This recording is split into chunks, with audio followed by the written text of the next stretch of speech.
Butler County Chainsaw Massacre happened in 1958. Ken was building a dream house for his new bride. They'd been married for a few months. Working part-time on the house, he had just finished the wooden frame.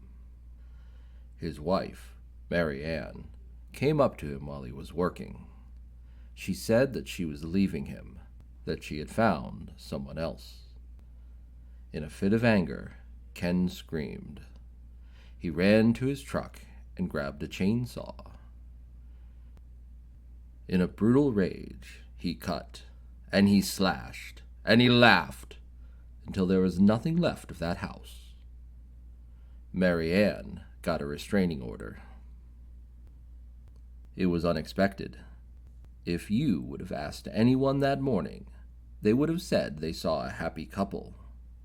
Now they only saw dust.